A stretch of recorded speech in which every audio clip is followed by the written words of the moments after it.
Hello students, this is Mrs. Moss and we're going to continue with our lesson. Right now I'm on page 87. This is still lesson 10. So find the page that says exit ticket.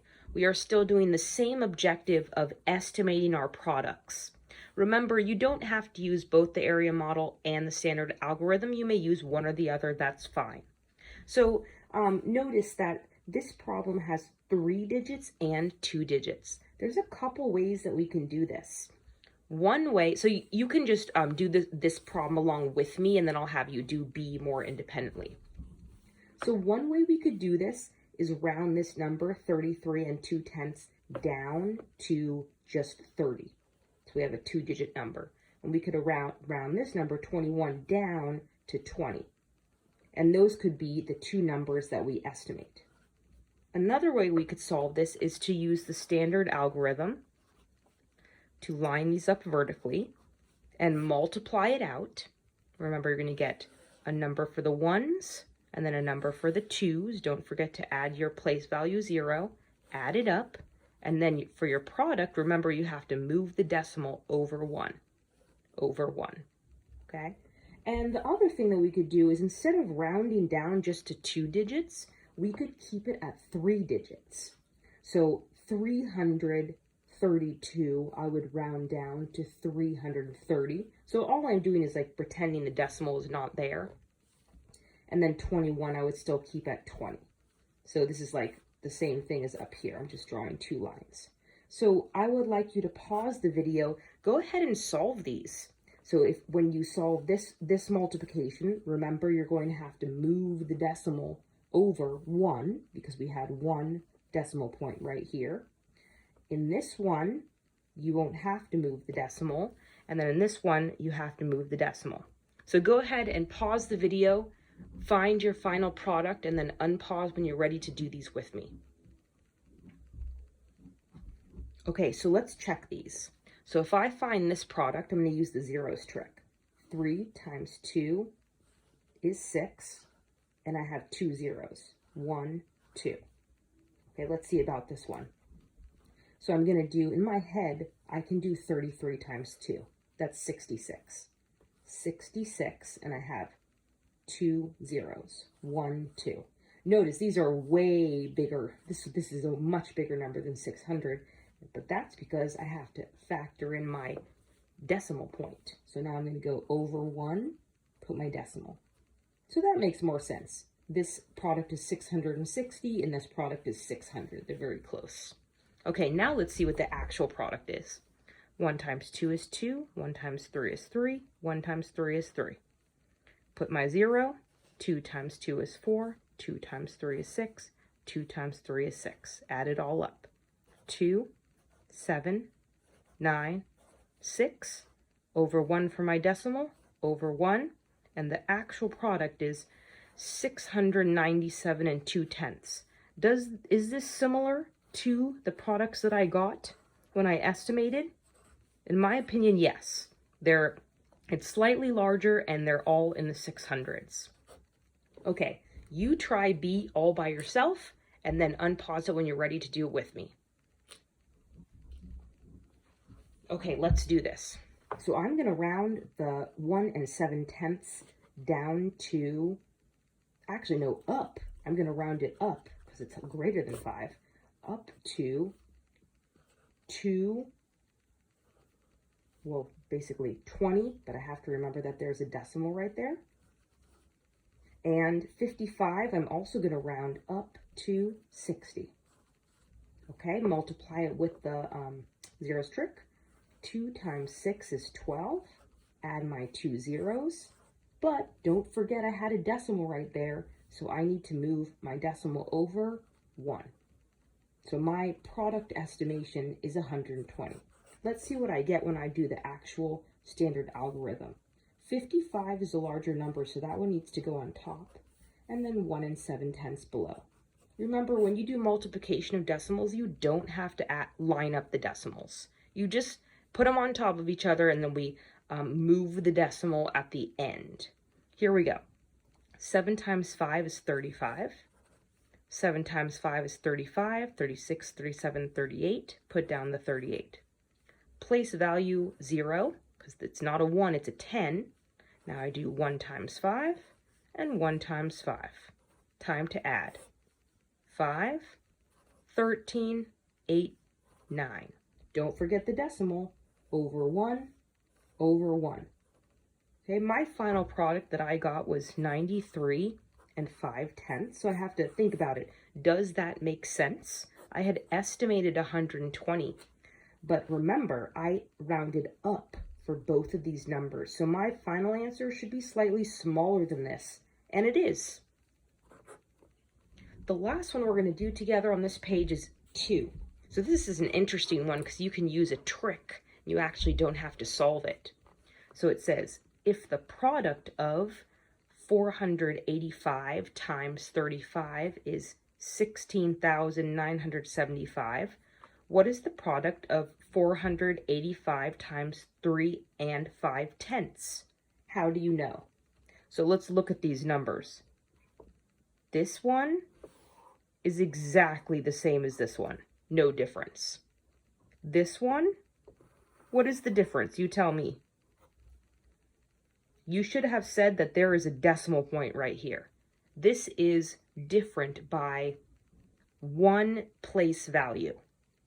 So that means if I multiply this one, this problem, I am going to get this same number, 16,975, except I'm going to need to move the decimal point. How many places will you move the decimal point if I start at the right? So the answer is only 1. See how there's only 1? So I'm going to start here and move it over 1. Okay, now I'm going to rewrite this number so I can correctly put in the comma. Okay, remember the comma comes after every 3 numbers after the decimal, or I should say before the decimal. 1, 2, 3, put my comma. So notice, my product is exactly the same numbers. It's only a difference of a place value because of where the decimal is. And that is my final product. Go ahead and read it. 1,697 and 5/10. Remember how to read it? Good job. Okay, we're going to continue together on page 91. Find 91. This is going to be the last page we do today, so don't worry, you're almost done. Okay, put your name and date, and I'm going to read the objective while you're doing that. It says, multiply decimal fractions by multi-digit whole numbers through conversion to a whole number problem and reasoning about the placement of the decimal. So it's basically continuing with the same concept we just did and having you think about, does your product make sense? Or is it way too big or small because you needed to add in a decimal? Okay, so this says estimate the product, solve using standard algorithm. That's when it's vertical, remember? Use the thought bubbles to show your thinking. It says if you want to draw an area model on a separate piece of paper, you can. Okay, so this is interesting. Instead of rounding 1 and 38/100ths down to just the number 1, they are actually asking you to take off this decimal so that it seems like it's 138. Okay, so you're pretending like the decimal isn't there. So I'm going to write 138. So this is kind of different than what we were doing before. And then 32, we're going to round that down to 30. So if I solve this, I actually, I don't want to do that in my head. I'm going to do it vertically, but I'll still use the zeros trick. 8 times 3, 24. 3 times 3 is 9, 10, 11. 3 plus 1 is 4. So my product would be 4, 1, 4, and then I add my 0.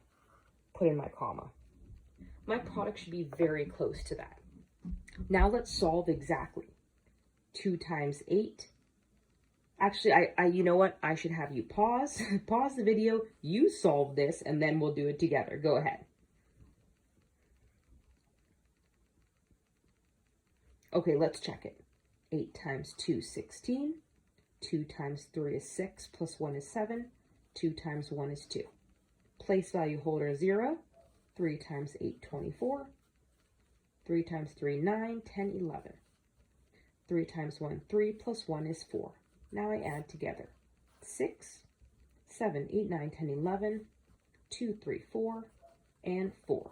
Okay, so I got as my final product 4,416. Notice I did not put in the comma because this is what the bubble is showing. Think about it. Is my answer 4,416? Does that sound correct, or is it way too large? So in your head, you should be going like, that's too large, because if we were to solve it the way that we did in the last lesson, in lesson 10, we would have rounded this number down to 1, because it's just like, it's like saying like $1.38. That's really close to just $1 times 32. My answer should be like around 32. That doesn't make sense that it's 4,416. So it's because we have to add in these two decimals. 1, 2. 1, 2. So I start over here. 1, 2. Put it in right here. So my final answer should be 44 and 1600ths. You say it. And as you notice in the thought bubble, we got it right. Okay, so now I want you to try it by yourself. You're going to try B all by yourself. This is our last problem today, and then I will check it with you. So everybody pause until you have an estimated answer and an actual answer with the decimal point added in. And I do want you to do the thought bubbles. Okay, pause.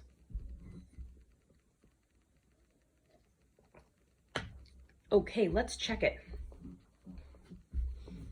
All right, so I am going to pretend that this decimal isn't here, which would mean, think 3 and 55 hundredths times 100 would be 355. Okay, and I want to round it. I know I'm gonna do it like accurately right here, but for this number, I'm gonna round. So 355, I'm gonna round that up to 400 because I want to use the zero strip. And 89, I'm going to round up to 90. Okay, I'm going to do 4 times 9, 36. 1, 2, 3. 1, 2, 3. Okay, that number is way too big, but I know I'm going to have two decimals. 1, 2. So that means my final answer over here should be around 360. I know it's going to be smaller than that because I rounded way up with this number because I wanted to do some easy math with the zeros. Okay, so now let's solve it accurately. 9 times 5 is 45. 9 times 5, 45 again, 46, 47, 48, 49. 9 times 3, 27, 28, 29, 30, 31. Place value holder 0 because it's like an 80. 8 times 5 is 40. 8 times 5 is 40, plus 4 is 44. 8 times 3 is 24. Excuse me, I couldn't hold my sneeze. 8 times 3 is 24, 25, 26, 27, 28. And now I'm ready to add. Add down 5, 9, 5, 8, 9, 10, 11, and 3. Okay, that's a huge number. So I'm thinking in my head, that does not make sense if my answer is 31,595. But wait, it's not, because I have these two decimal place values. 1, 2. 1, 2. So my final answer is going to be 315 and 95 hundredths. You say it. And then I just make sure, does that make sense with my estimate? Is it less than 360 but still in the 300s? Yes. Okay, nice job. So today we estimated using decimals. Good job.